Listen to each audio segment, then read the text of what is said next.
Man, can you imagine if when you and I were 17, 18 years old and we could lay on our mama's couch and we could send off mass posts that would be in everybody's pocket? We had to empty out Kinko's and have an armada of friends that didn't have anything else going on a Friday or a Saturday, hitting every grocery store parking lot and loading up the car windshields with flyers for an event that we were going to have. We'd spend, 80 or $100 just to get 5 people in, and the cover charge was only $6. So, that was the kind of work we used to put in. Yeah, mass producing cassette tapes and yes. Yes. And that was the thing. When they misspelled your name, well, we don't have time. Roll with it. You gotta go with it. Yeah. Yeah. And and homemade T-shirts. Don't even get me started on the homemade T-shirts. And it's like it was a different world, but the same rules still apply to humanity, connecting with humanity. Right. And we've just got some really amazing toys to do it. People say, is it easier or harder? I say it's easier, so it's harder. It's easier so that now you've just flooded the market with noise. There's people that never went through the proper developmental process. But they sit in their mama's guest bedroom with a light ring and a laptop, and they think they are Jennifer Hudson. They think they are Carrie Underwood. They think they are, I'm going George Morgan Strait. Wallen. Yeah, George Strait. Well, whoever it is, and you have to become those people. You've got to get out and start grinding. You've got to spend 100 hours practicing with the band and working up a 2-hour, 4-hour show. You've got to learn invest in quality instruments and then get them all set up and then get all your tech and all your stuff and learn how to properly use it, and then jump in your vehicle and drive 2 or 3 hours at whatever cost of gas is out there on the thing. You do all this just to get somewhere where you can make $100, and the economics aren't there. So most of the homemade, literally made in the home artists that's where they get cooked off. The numbers will get cooked off as long as it's just sitting there doing everything virtually. Yeah, because it doesn't cost them anything. But the sacrifice is what separates the wheat from the chaff. And if you won't invest in yourself and invest in the people in real time getting to them, then you're a poor investment for everyone else. Yeah, I agree with you. Like, I think that with the way things are, the new system, you have a lot more artists that are out there doing their own thing. So like you said, it's flooded. The market's flooded with good music and not so good music and poor music. But being like the old days, I still believe that the good stuff rises to the top. Mm-hmm. You're always going to have the cream that rises to the top and the good stuff. So I think that it's harder because the independent artist has to work harder to distinguish themselves above everybody else, the other artists. But again, we have those tools now. We have the ability to do that if we put the effort into it. I just again, I wish we'd have had those back in our days. The Facebook and Spotify and all this stuff, man. I can't imagine the noise we could have made back in those days if we'd have had those tools. We made enough for what we needed to do. We made plenty. And I just wanted to see if I was good enough. That was really my biggest driving force. And then the people that I made proud, well, that was 100% my motivation. I realized I always had done it for someone else. I had never done it for myself. And that's why when I lost all the family that I had lost in that period, that's why there was no purpose. There was zero purpose. I hit that target where I was mass, had the huge crowds and everything, but it was empty for me, and I couldn't go out and be what they needed me to be because I had nothing left to give to myself or anyone else. And my reason was for seeing my mom smile. That's awesome. My reason was for seeing my grandparents smile. it was seeing the people there have the incredible time and a wonderful time, and then the access when it was over. We'd do a 2-hour show and then sign pictures and everything for 4 hours. Out and take selfies with people, and back when they used to have the paper phones, the cardboard phones, the Walgreens specials, we would take those pictures. And I loved that part. That was one of because I was connecting human to human. It wasn't about the false God image, the fake deity with the lights and everything, because that's not real. The people on the ground who got 2 kids they're raising by themselves, and they just pinched pennies to afford the tickets that we had no control over, and drove no telling how far, and fought with traffic and everything else just to get in to see us. That's real. That's the real. And those were the people I was trying to get to and hug and take pictures with and say something stupid. That was my favorite part. But then my other favorite part was this. It was always this. Me and you standing on that balcony smoking those cheap cigars, talking about all the stuff we were going to do. That was my favorite part. I guess people probably don't understand what we're talking about here, but Ryan and I were roommates back when the early days. We roommates. I don't even remember the apartments. They were over by the airport somewhere. Burning Tree Apartments. That's right. Hermitage, Tennessee. Oh, that's right. And so we spent a lot of time together dreaming and writing songs and strategizing our careers. And I wouldn't take anything for those days. And that was some good times. But again, looking back, man, it's funny how far we've come from those days to now. It's like, again, I don't think I would change anything about it, because it's made me the man I am today. Good or bad, I feel like that there was a purpose behind it, and I believe it was God's purpose to bring me through that stuff to bring me where I'm at where I'm at today. So I agree. I don't want anything more than what I've been given. And I'm grateful for what I've been given and blessed with. I wouldn't have my daughter, my wife, my life with all of its good stuff and all of its headaches. It's beautiful. That's what makes life beautiful. That's right. And having you, and that was a choice we made, was to not let it pass. We went a long time between talking, because when I went dark, I disappeared. But you were the real ones, y'all, are standing right there where you last saw them. And when the phone picks up, it's like the day after the last day we talked. It doesn't matter if there was a decade in between it. It's pretty amazing that those kinds of relationships. You're absolutely correct. You just pick up where you left off. I have a few other friends that's we've been the same way, and I can count them on one hand on 3 fingers pretty much. And then I've got lifelong friends that I grew up with that have always been there. But again, man, that's the stuff. That's the rich stuff. That the relationship stuff. You can't top that with any fame or fortune or any of that stuff, man. And again, back to my faith, I think the most important thing is your relationship with God and with Christ. I think that once you prioritize that stuff, all this other stuff, you kind of you start understanding why it happened the way it happened. And you kind of start understanding why God put you in those positions and why you went through it. Like I said, my faith is stronger because of it.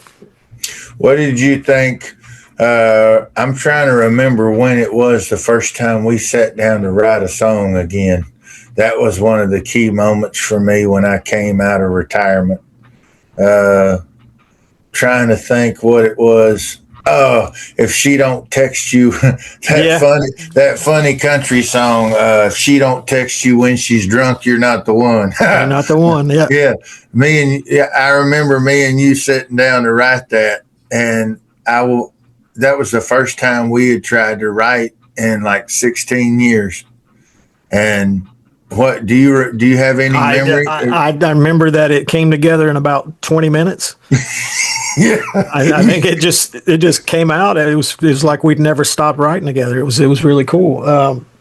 And it's funny, man. It's kind of there's certain people that you can do that with, and then you probably experienced this too, where you get in a room with somebody and you just don't have that chemistry, and you can sit there and stare at a wall for 2 or 3 hours and not write a thing on down.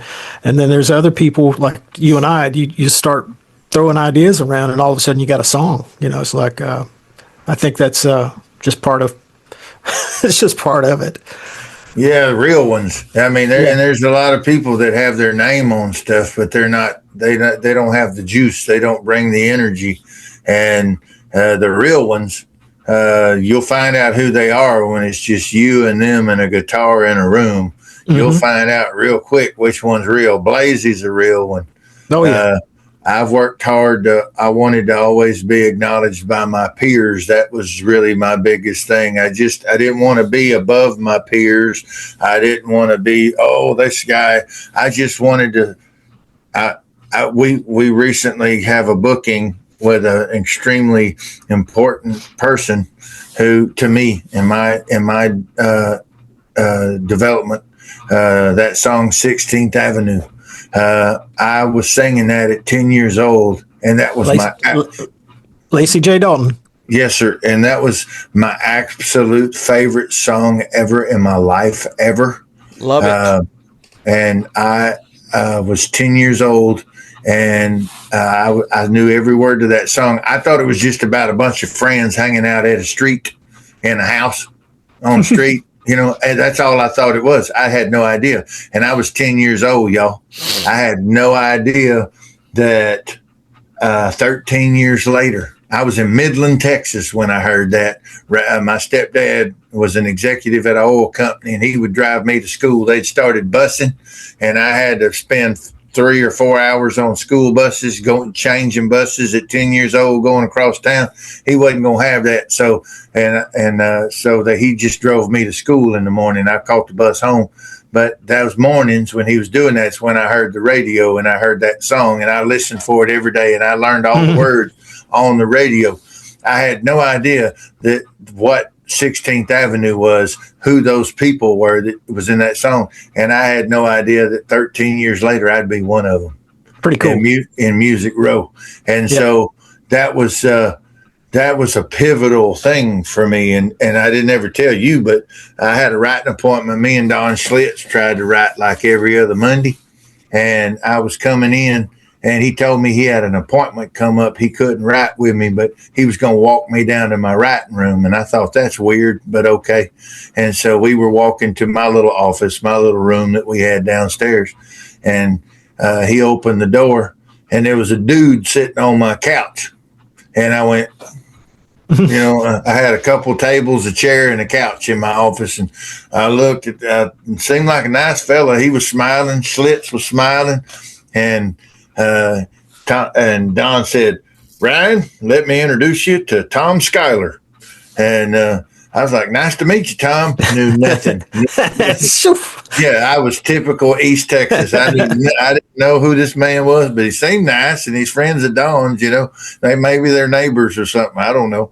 And so I'm shaking his hand, and Don's sitting there waiting. He probably got to 30 Mississippi in his head counting, and it didn't register. And he said, "He's the guy who wrote 16th Avenue." Oh my God. So yeah, that's cool. But those are the magic moments that are diamonds, right? Oh yeah, man. Meeting your heroes, man. That was for me too. Like with Steve Warner, man. Like I was introduced to Steve by Brian White. Brian was a buddy of mine back in the record deal days, and he was a Steve Warner freak, and we got to talk, and I told him how much I love Steve Warner and how pretty much learned how to play guitar by listening to his records. And Brian was like, "Man, well, we got to meet him. We'll go over to his house." He said, "I'll take you over to his house." And like a week later, I'm up in his studio at his house, and he showed me all of his guitars, and I'm just going like, "What, man? What did he show me? This Chet Atkins guitar that Chet gave him?" And I'm going, "My God, man!" And then, I guess a couple years later, he invited us to play on his instrumental record. It was Brian White, myself, Jeffrey Steele, and Derek George. And Steve had this record where he had every song he had different guests, Richie Sambora, Chet. There was tons of guitar players, and so our track was this really cool little boogie kind of thing that we did, and we all shared solos. And Brian played drums, and Jeffrey Steele played bass. Was that Brickyard? Brickyard Boogie. And, yeah. So, the Grammys came around that year, and our track, the track off the record, our track got nominated for the Grammy. And I was like, I was like, this is like stuff you dream of when you first starting out, man. You can't dream it up that way. And so Steve asked Bryan and I to go with him to New York for the Grammys that year. It was at Madison Square Garden. And so we go, and we're sitting in the audience, and I'm sitting next to Steve and his wife and Bryan, and they're announcing our category. And, and it's Chet Atkins is in the same category. I forget all the other instrumental records that were in it. And I'm sitting there, and they're getting ready to announce the winner. And I'm on the edge of my seat, and I'm like thinking, man, we may win this. We may win this. And they say, they were like, the Grammy goes to Chet Atkins. And I'm like, for about 2 seconds. Then I went, that's right. Chet Atkins. That is the coolest thing in the world, man. To be for Chet to win, and it was so cool, man. And then, like, I guess 2 weeks later, Chet was playing a club in Nashville, and he asked Steve to come out, and Steve went out to see him, and he had the Grammy with him. Chet had the Grammy with him on stage, and he made this speech, and he said, I've got about 50,000 of these at the house. And he said, I really feel like those boys on Steve's record, they all deserve this more than me. And he called Steve up and he presented the Grammy to him. And it was just the coolest thing. I think the Grammys got mad about it and wanted to get it back. And Chet was like, no, you're not getting this back, kind of a thing. And, but yeah, that was a cool moment, man. It's like I said, one of those, when you meet your heroes and they live up to be everything you dreamed up in your head that they are, it doesn't get any better with that.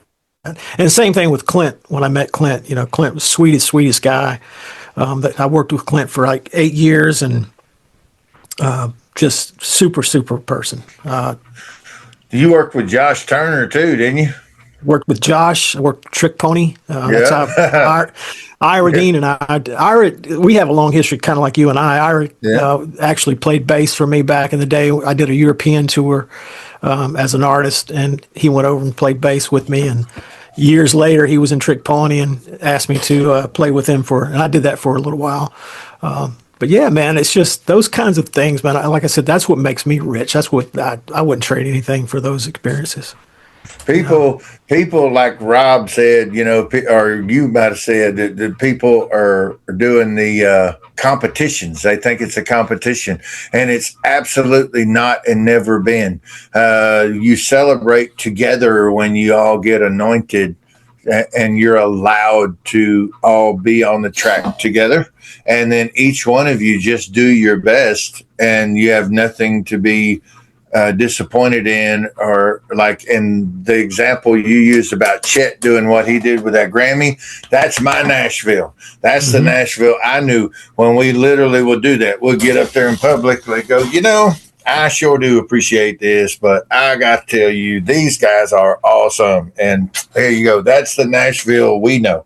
Yeah. And so that's not the case now, because so many people run the industry who never participated in it from the ground coming up. They went straight from college to an executive position, a music college to an executive position. That's too much of a gap. You don't understand the very people that it feeds from.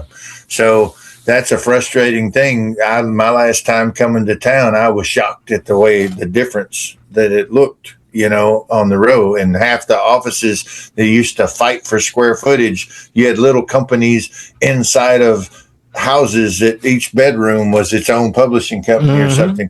That was the most prime real estate on the planet. And now you've got general contractors and things non-music related on Music Row. That wasn't even conceivable.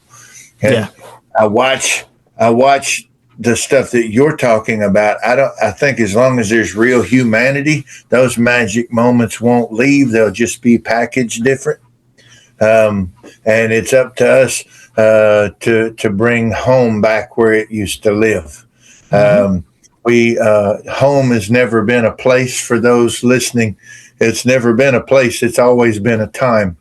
It's a time when everyone sat around the table and was laughing, and your favorite such and such was cooking on the stove, and everybody knew all the words on the radio. if for us who've been professional travelers, oops, I'm bumping my stuff. For those of us who've been professional travelers, we learned it the hard way that home was not a place. You go back to the place and half the chairs are empty because they're not here anymore around the table. The stove's cold. There's nothing cooking on it. Nobody recognizes the song on the radio. And it's the same place, but it's not home. That's what, and once you realize that, you realize you've always been carrying that time inside of you. You've always carried that home inside of you. Mm-hmm. It got to live forever inside of you. And so we have the ability to carry home back to where it used to live and to replant it, restart it, and to do those things. And I think that's what's happening with indie music in Nashville right now. I think it's working its way back around. And I think that you and I were built for exactly what we're doing. We had a beautiful, righteous purpose. And with our partner in crime, Mr. Tom Worth, that's another mm-hmm. one. You ran into him at the Grammys, didn't you? Me? Yeah. Absolutely. Mm-hmm. Yeah. Yeah. And it's funny. We just reconnected recently. I was at a guitar shop getting some of my guitars worked on, and he just walked up to me and said, "Hey, you Bryan Austin?" I was like, "Yeah." He said, "I'm Tom Worth." I was like, "Oh my gosh, Tom." And we talked about you, and it's so weird how you run into people like that you haven't connected with in years, and you just run into them in grocery stores and guitar shops, and it's pretty cool. Well, I'm proud to say that I'm the one bad habit that you and Tom hadn't quit yet, and I'm proud of that. That's true. That's my superpower. I'm a bad influence. In a good way. In a good way. Yeah, yeah. But yeah, man, I just all the artists today, man, they have the opportunity to go out there and do their thing, and man, I'm all about just lifting people up and these days. And I believe everybody can contribute. I believe everybody has the ability to contribute to the overall big picture of music. If you have a song, if you have a melody, if you play an instrument, it doesn't go off of your ability. It goes off of your heart and how much heart you put into it. I think that's how it works. I think that's the stuff like we were talking about earlier that rises to the top, because your audience hasn't changed from the 90s, and your audience wants to hear real stuff. They want to hear heart stuff. They want to hear stuff that is real and it's not made up from AI and all this stuff. So I think, and back in the day, Nashville was all about songs. It was about, the song is what drove this town. And I think in the independent world, that's still the case. That's what's going to do it, is how good the songs are. I agree wholeheartedly. And I've been pretty amazed at, there's a lot of noise out there, but I've been pretty amazed at the talent that's growing wild. They just need direction. They just need someone just to be a light, the right kind, not the kind for the low price of, but right. You got to pay me up front. Be wary of anybody that says you got to pay them up front, because if they don't have faith in their own performance, then why should you? Right. It should be paid for performance. The modern snake oil now is promotions and marketing. And so people have to be mindful of that. They'll make you promises. They'll promise what they'll try to do, but they'll guarantee how much it's going to cost, and they got to take that up front. When that's coming at you, go, whoa. You can. That's kind of the whole reason I started this studio stuff was when I retired from the road from Clint. I wanted to create a home studio. This little, you can see my bedroom. This is a small bedroom in my house, but it's a project studio.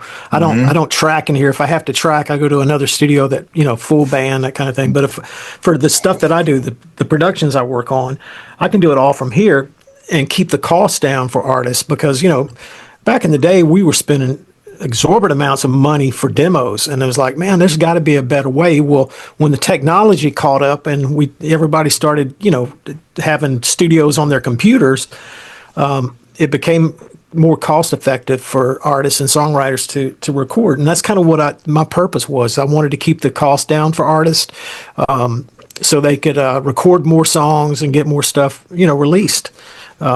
And to this day, I've kept my costs down. There's probably a ton of studios charging way more than I do. But I just, I don't, that's not what it's all about for me. Well, we're doing artist development too, and that was something that labels used to do themselves. And Exactly. then they would sign people to developmental projects. I remember Warner had a bunch of them. Giant would do that quite a bit. Some of the smaller labels may or may not have they may have originally been formed to do developmental projects. And we came up in that era. We knew what it was about. We also came up live playing with bands all over Mississippi, Texas, Louisiana, Oklahoma. Paid our dues.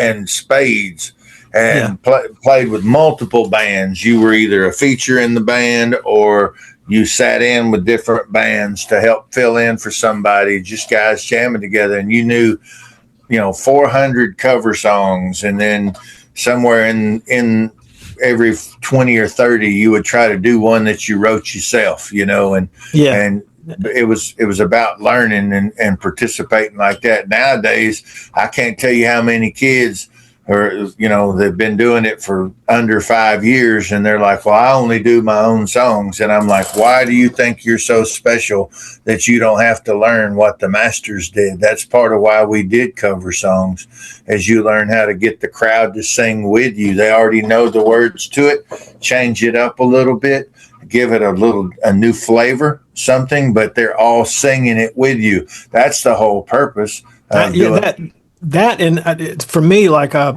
was a time I was playing 6 nights a week down in the Mississippi Gulf Coast and at a club, and man, that's what kind of shapes you as an artist. That kind of because the performance thing that's not something that you can learn. You have to do it, and you have to become comfortable with it. And the more you do it, the more comfortable you become with it.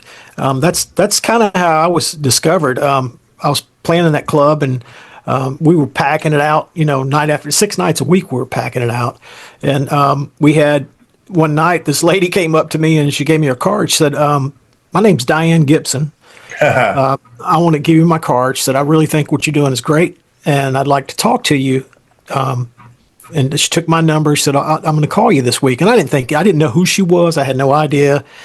And then, I later found out that she was Debbie Gibson's mom and the pop singer. And she called me the next week and said, hey, I'd love to fly you to New York to talk to you about management and about maybe possibly pursuing a record deal.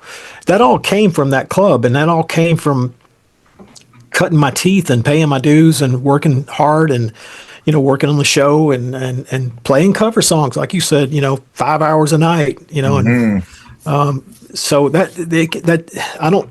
It's not done that way hardly anymore. I mean, you hardly ever see it happen that way anymore.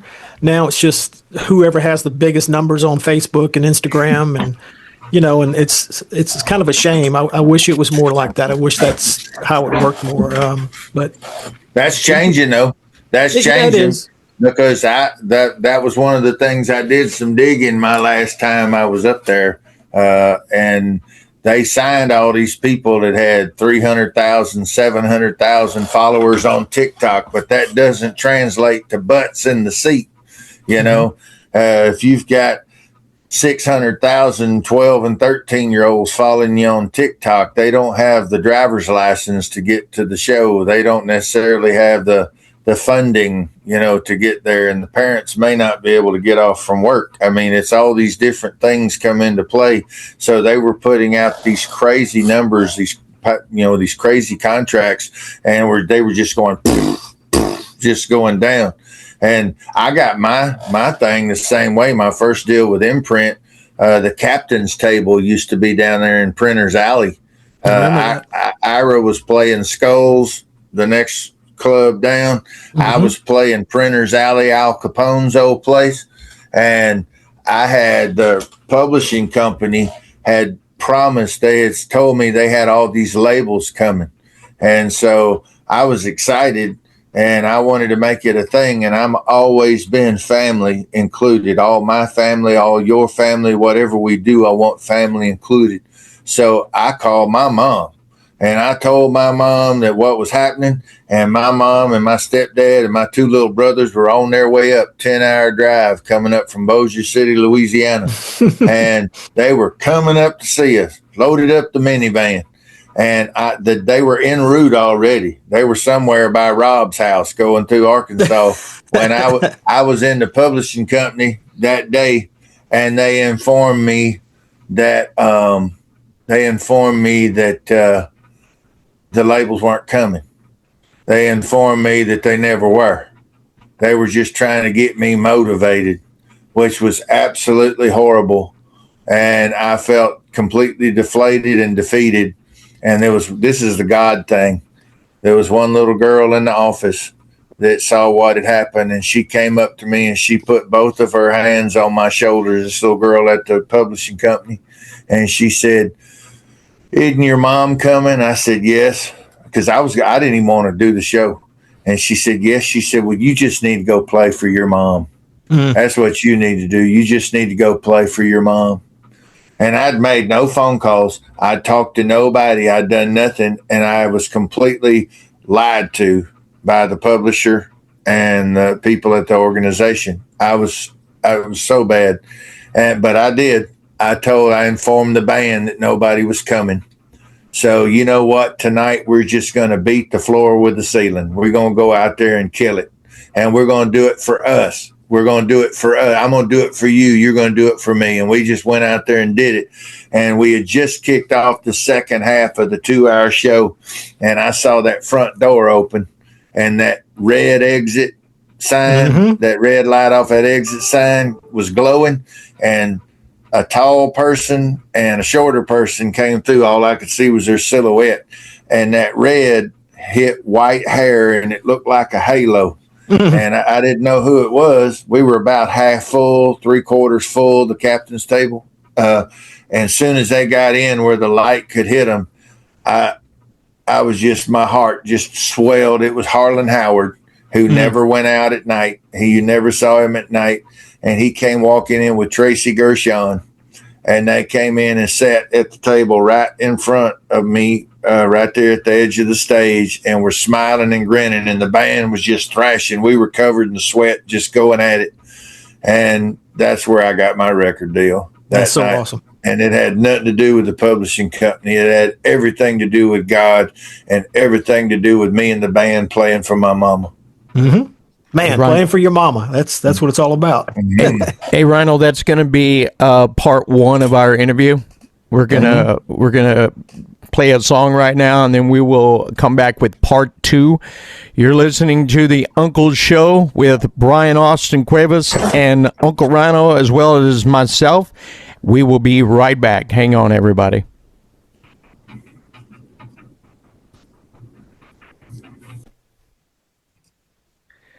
Radioactive for you right there, Mr. Bryan Austin Cuevas, as we get into part two of the Uncle Show, and we're going to touch on his earlier time in the music business with Clint Black. Man, tell us about that. What did you play in his band? I played acoustic guitar, electric guitar, sang backgrounds, a little saxophone. That came about through, interestingly enough, through Steve Warner. Steve had asked me if I was interested in playing with Clint Black, and I said, yeah. And so my next question was, when's the audition? And he said, oh, no, there's no audition. He said, I'm just going to call Clint and tell him, you're the guy. And he did. And the next call I got was from Clint's people saying, oh, be at rehearsals at such and such place at a certain time. And I show up with my guitars, and I had the gig, and that started and lasted 8 years. I was with Clint. Super, super guy, fantastic artist, just a pleasure to work with.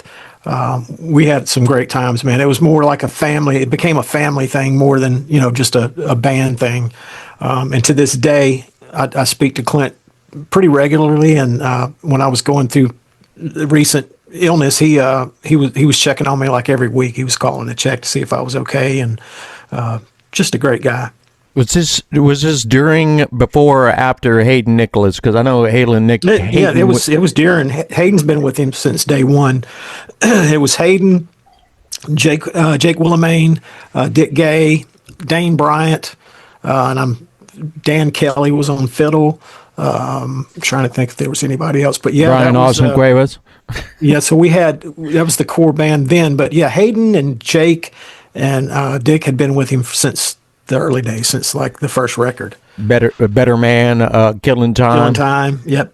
When did you join him? I think that was what, 90, 91 or so, or that album came out, 90 I think it was 90, I think it was that, or somewhere around there. I know I didn't join, man, I'd have to, probably 2014, and I could be way off on this. I have to go back and look, but it was in the early 2000s, mid 2000s.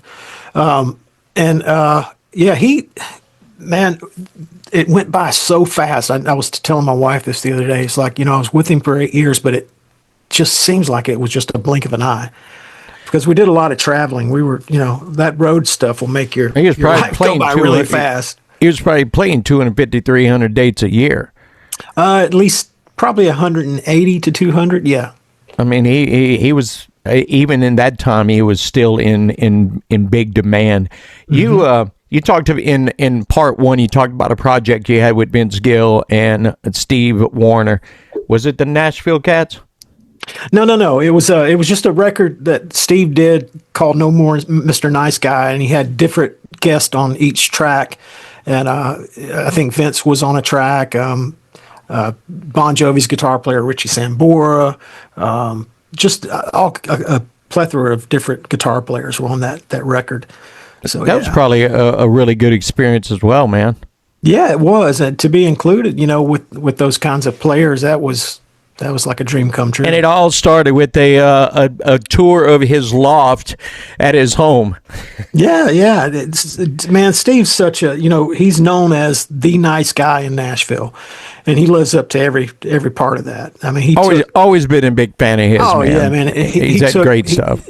He took me and Brian White under his wing, and he just became a mentor. And he, like I said, he was everything I'd always thought he was. So let's fast forward. Got the health issues. Yep.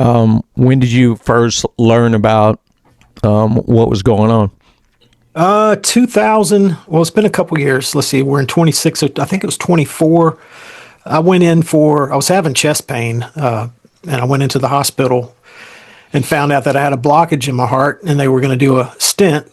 And while they were doing the imaging on my heart, they caught the top of my pancreas and came back and said, "Hey, oh, by the way, we see a spot on your pancreas, and we'd like to do some more tests."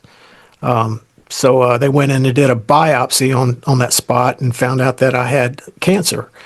Come to find out, it was a neuroendocrine tumor, which is a very non-aggressive cancer, slow grower, but it's the kind of cancer that they usually miss and they don't find until it's too late.